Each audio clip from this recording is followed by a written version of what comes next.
वणक्कम पूर्वोत्तर। Prabhasakshi news network के खास कार्यक्रम में आप सभी का स्वागत है। मुफ्त की सौगातों की राजनीति क्या सचमुच जनता के हित में है या फिर यह केवल चुनावी जीत का आसान रास्ता बनती जा रही है? देश के कई राज्यों में यह सवाल अब गंभीर रूप से उठने लगा है। चुनावी घोषणाओं में बढ़ती मुफ्त योजनाएं जहां एक तरफ आम लोगों को तात्कालिक राहत देती हैं, वहीं दूसरी तरफ लंबे समय में राज्यों की आर्थिक सेहत पर भारी दबाव डालती हैं।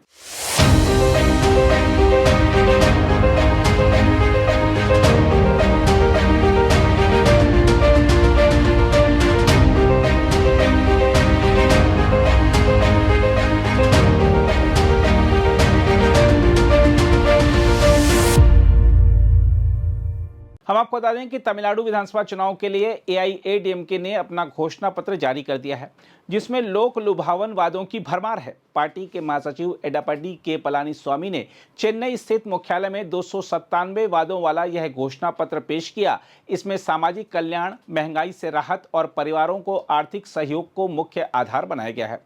घोषणा पत्र में हर परिवार को प्रति माह 10,000 रुपये देने का वादा किया गया है। इसके अलावा महिलाओं को हर महीने 2,000 रुपये की आर्थिक सहायता देने की बात कही गई है। हर घर को साल में 3 मुफ्त गैस सिलेंडर, पुरुष और महिलाओं दोनों के लिए मुफ्त बस यात्रा, राशन कार्ड धारकों को 1 किलो दाल और 1 लीटर खाद्य तेल मुफ्त देने जैसे वादे भी शामिल हैं। इतना ही नहीं, चावल राशन कार्ड वाली महिलाओं को मुफ्त रेफ्रिजरेटर देने की घोषणा भी की गई है। पार्टी का कहना है कि ये कदम बढ़ती महंगाई के बीच परिवारों पर पड़ रहे आर्थिक बोझ को कम करने के लिए जरूरी है। साथ ही यह भी दावा किया गया है कि रोजगार सृजन और कृषि क्षेत्र को मजबूत बनाने पर भी ध्यान दिया जाएगा। अन्ना द्रविड़ मुन्नेत्र कशगम यानी एआईएडीएमके ने अपने पुराने दौर की योजनाओं की याद भी दिलाई, जब पूर्व मुख्यमंत्री जे जयललिता ने पंखा, मिक्सी और ग्राइंडर जैसी मुफ्त योजनाएं लागू की थीं। अब उसी मॉडल को और विस्तार देने की कोशिश दिखाई दे रही है। लेकिन सवाल यह है कि क्या ऐसी मुफ्त योजनाएं वास्तव में विकास को आगे बढ़ाती हैं? हाल के उदाहरण बताते हैं कि इसका असर उल्टा भी पड़ सकता है। हिमाचल प्रदेश और कर्नाटक जैसे राज्यों में मुफ्त की घोषणाओं का बोझ सरकारी खजाने पर साफ दिखाई दे रहा है। हिमाचल प्रदेश में सरकार को बढ़ते कर्ज और राजकोषीय दबाव के कारण खर्चों में बड़ी कटौती करनी पड़ रही है। कर्मचारियों के भुगतान और बुनियादी सेवाओं के संचालन में भी कठिनाइयों की खबरें सामने आई हैं। वहीं कर्नाटक में भी विकास परियोजनाओं के लिए फंड की कमी की चर्चा हो रही है। कई परियोजनाएं धीमी पड़ गई हैं क्योंकि संसाधनों का बड़ा हिस्सा मुफ्त योजनाओं पर खर्च हो रहा है।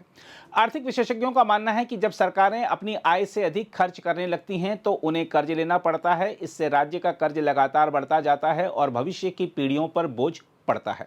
विकास परियोजनाएं जैसे सड़क, शिक्षा, स्वास्थ्य और उद्योग निवेश पीछे छूट जाते हैं।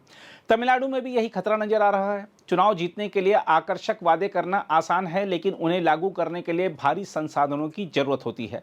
यदि आय के स्थायी स्रोत नहीं बढ़ाए गए तो राज्य की वित्तीय स्थिति कमजोर हो सकती है। राजनीतिक दल अक्सर यह तर्क देते हैं कि ये योजनाएं सामाजिक न्याय और गरीबों के कल्याण के लिए जरूरी हैं। इसमें कोई संदेह नहीं कि जरूरतमंद लोगों को सहायता मिलनी चाहिए, लेकिन सवाल संतुलन का है। यदि पूरी राजनीति मुफ्त बांटने पर आधारित हो जाए तो विकास की गति धीमी पड़ना तय है। हम आपको बता दें कि तमिलनाडु में आगामी चुनाव 23 अप्रैल को एक ही चरण में होंगे और मतगणना 4 मई को की जाएगी। अन्ना द्रविड़ मुन्नेत्र कशगम ने राष्ट्रीय जनतांत्रिक गठबंधन के साथ सीट बंटवारे का फॉर्मूला भी तय कर लिया है, जिसमें वह 178 सीटों पर चुनाव लड़ेगी, जबकि अन्य सहयोगी दलों को भी हिस्सेदारी दी गई है। बहरहाल यह स्पष्ट है कि मुफ्त की सौगातें चुनावी राजनीति का अहम हथियार बन चुकी हैं, लेकिन हिमाचल प्रदेश और कर्नाटक के अनुभव यह संकेत देते हैं कि यह मॉडल लंबे समय में टिकाऊ नहीं है। तमिलनाडु के सामने अब यह चुनौती है कि वह तात्कालिक लाभ और दीर्घकालिक विकास के बीच सही संतुलन कैसे बनाए। अगर यह संतुलन बिगड़ा तो सत्ता तो मिल सकती है, लेकिन विकास की कीमत पर।